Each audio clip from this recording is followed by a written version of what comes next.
Great Caine redesign. Or perhaps it's a relative or doppelganger of his. How did these characters end up? This video should help us talk about this and more.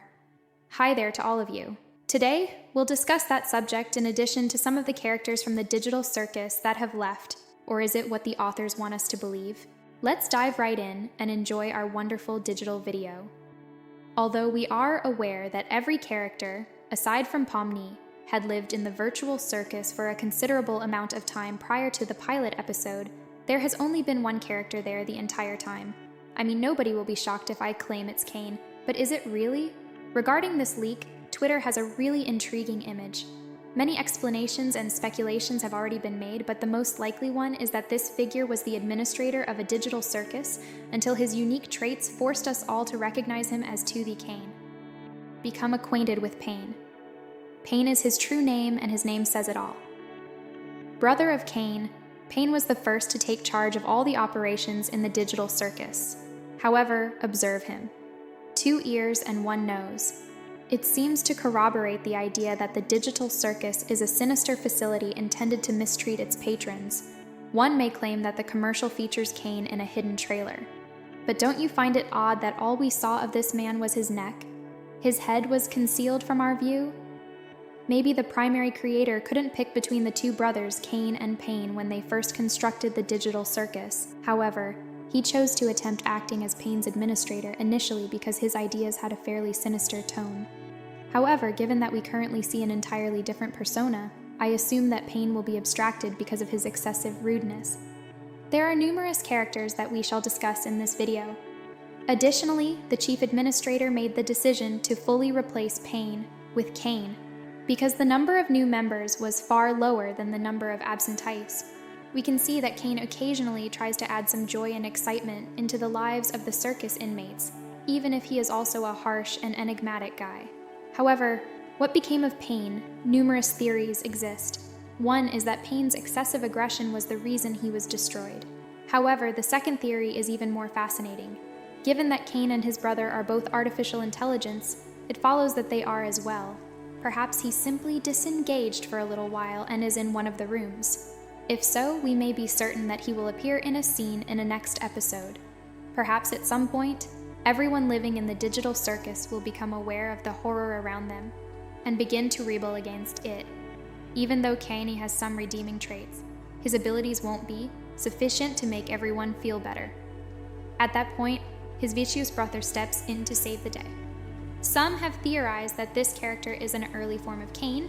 However, that theory is rejected because the early Gooseworx conceptions showed us every possible appearance for Caine. Thankfully, there was no such monster, but there were some extremely unsettling ideas, and let us remain impartial. The ideal choice is the Caine that we've seen in the pilot. I have long since informed you that abstraction is a more complicated process than it first appears, and that every abstracted figure is actually a new hero. And just like that, one was abstracted and one appeared.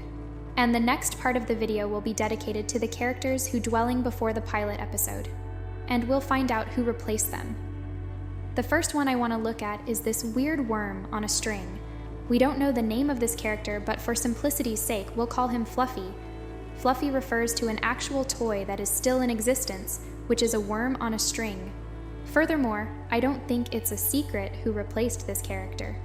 After all, our odd, silent Zwiebel took Wormy's place.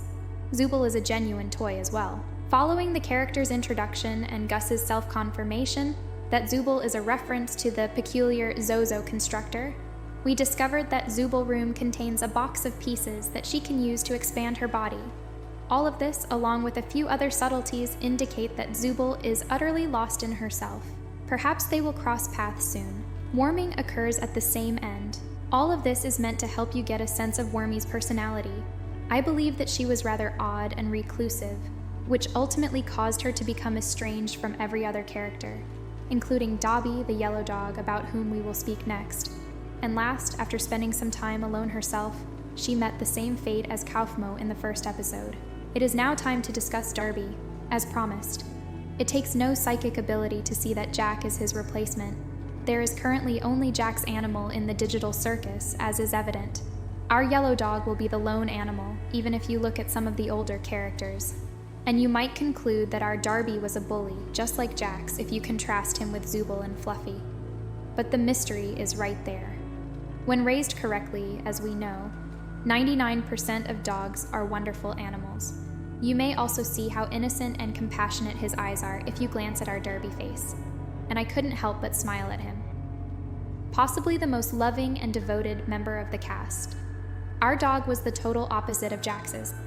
Since Jax's image alone makes it clear that he is somewhat crafty and prepared to cause havoc at any time.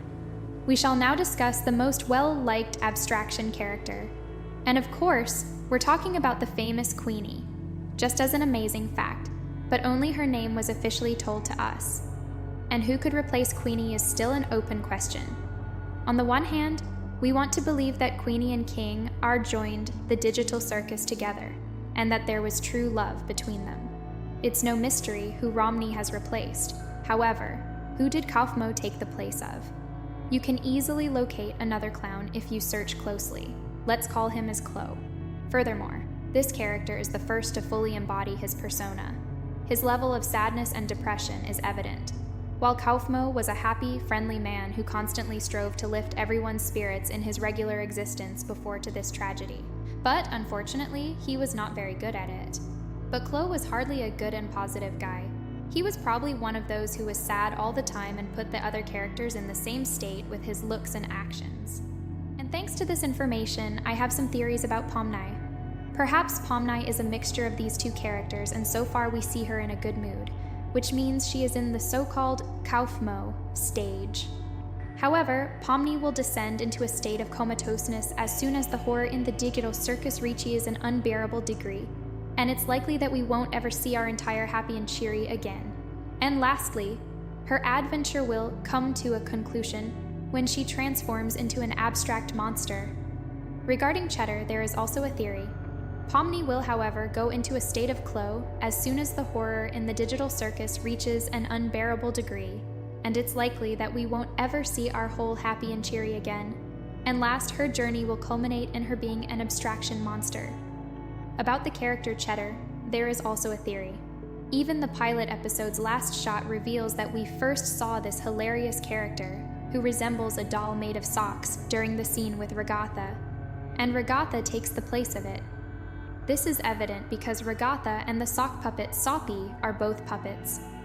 As you can see, our Soppy is also incredibly nice, friendly, and smiling. That's it. Give your likes, leave your opinion in the comments, and subscribe to my channel to not miss new videos on everyone's favorite, the amazing digital circus.